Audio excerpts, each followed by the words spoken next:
Noong 1979, nagkaroon ng Iranian Revolution sa Iran. Nagpatalsik ang Shah at naging Islamic government ang Iran. Ang bagong leader na si Ruhollah Khomeini ay tumigil sa pakikipag-alyansa sa Israel. Sa panahong yon, idiniklara niyang kaaway ng Islam ang Israel. Simula noon, pinutol ng Iran ang relasyon sa Israel. Isa rin sa tinitingnang dahilan ang isyu ng Palestine. Sinusuportahan kasi ng Iran ang mga Palestinian na lumalaban sa Israel. Nagbibigay din ito ng tulong sa mga grupong tulad ng Hezbollah at Hamas. Para sa Israel, malaking banta ito sa kanilang seguridad. Natatakot ang Israel na baka gumawa ng nuclear weapon ng Iran. Kahit sinasabi ng Iran na para lang ito sa kuryente at energy. Hindi naman dito naniniwala ang Israel, kaya madalas nilang targetin ang nuclear program ng Iran. Parehong gusto ng dalawang bansa na maging makapangyarihan sa Middle East. Sinusuportahan ng Iran ang mga kalyado sa Lebanon, Syria, Iraq at Yemen. Sinusubukan naman ng Israel na pigilan ang paglawak ng impluwensya ng Iran. Sa madaling sabi, magkaaway ang Iran at Israel dahil sa pagbabago ng gobyerno ng Iran noong 1979 at isyu sa Palestine, nuclear weapons ng Iran, labanan sa kapangyarihan sa Middle East. Ang Hezbollah at Hamas ay mga armadong grupo o militant group sa Middle East na kalaban ng Israel at sinusuportahan ng Iran. Pero magkaiba sila ng lugar at pinagbulan. Ang Hezbollah ay isang political party at armed group sa Lebanon. Nabuo ito noong 1982 habang may digmaan sa Lebanon. Layunin nito na labanan ng Israel at protektahan ang Lebanon. Meron silang mga katangian, may sariling military force, may mga politician sa gobyerno ng Lebanon, malakas ang suporta ng Iran, pira, armas at training.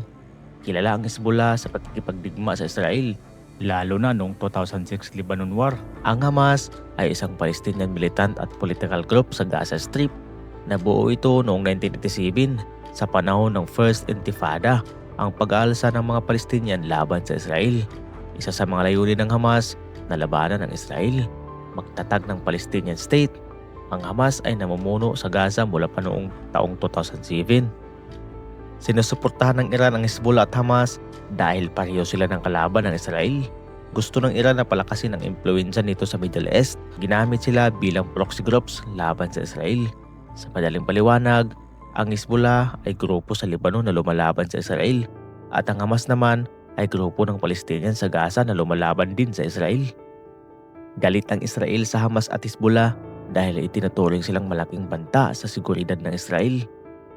Ang Hamas at Hezbollah ay parehong nagsagawa ng mga rocket attack, suicide bombing at iba pang pag-atake laban sa Israel.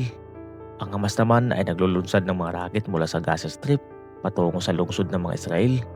Ang Hezbollah naman ay naglulunsad ng rocket mula sa Lebanon. Dahil dito, maraming sibilyan sa Israel ang naaapektuhan. Layunin nilang alisin ang Israel sa mapa. Sa mga pahayag at ideolohiyan ng dalawang grupo, sinasabi nilang hindi nila kinilala ang Israel bilang bansa at gusto nilang mapalitan ito ng isang Palestinian state. Para sa Israel, ito ay direktang banta sa kanilang pag-iral bilang bansa. Ang bansang Iran ay nagbibigay umano ng pera, armas at training sa Hamas at Hezbollah. Dahil dito, naniniwala ang Israel na ginagamit sila ng Iran bilang proxy forces laban sa Israel. Nagkaroon na rin ng malaking laban ang Israel at mga proxy groups, lalo na noong 2006 Lebanon War, digmaan ng Israel at Hezbollah. Pangalawa, ang Gaza-Israel conflict. Ulit-ulit na labanan ng Israel at Hamas sa Gaza.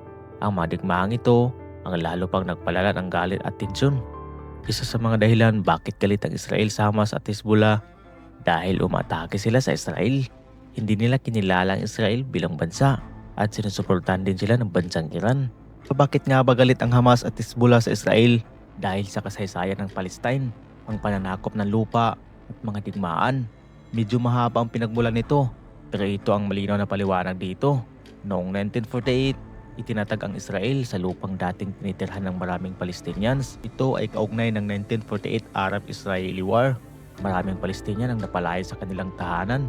Tinatawag nila itong Nakba o catastrophe. Hanggang ngayon, marami pa rin Palestinian ang walang sariling bansa. Kaya para sa Hamas, ito ang pangunahing dahilan kung bakit sila lumalaban.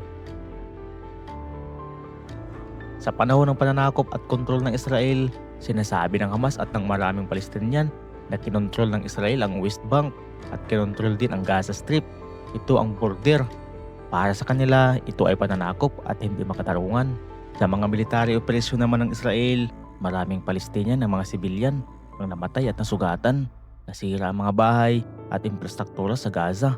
Dahil dito, lalo pang tumindi ang galit ng Hamas sa Israel. Ang Hamas ay may Islamic ideology at naniniwala na ang lupa ng Palestine ay para lang sa mga Muslim. Ang Hezbollah naman ay sumusuporta laban sa Israel bilang bahagi ng kanilang paniniwala at politika. Ang Hezbollah naman ay mula sa Lebanon, nakikigulo laban sa Israel dahil sa solidarity ng Palestine.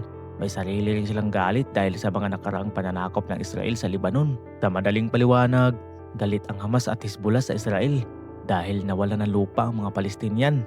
May kontrol ang Israel sa kanilang teritoryo at maraming nasasaktan at namatay sa mga labanan. Tuwing labanan, sinabi ng US na target nila ang nuclear sites at military leaders ng Iran. Layunin din nilang pahinayan ang gobyerno ng Iran at bawasan ang banta nito. Sa madaling paliwanag, nagkakampi ang US at Israel laban sa Iran dahil natatakot sila sa nuclear weapons ng Iran. Magkaalyado sila, pareho nilang kalaban ng Iran at sinusuportahan ng Iran ng Hamas at Hezbollah.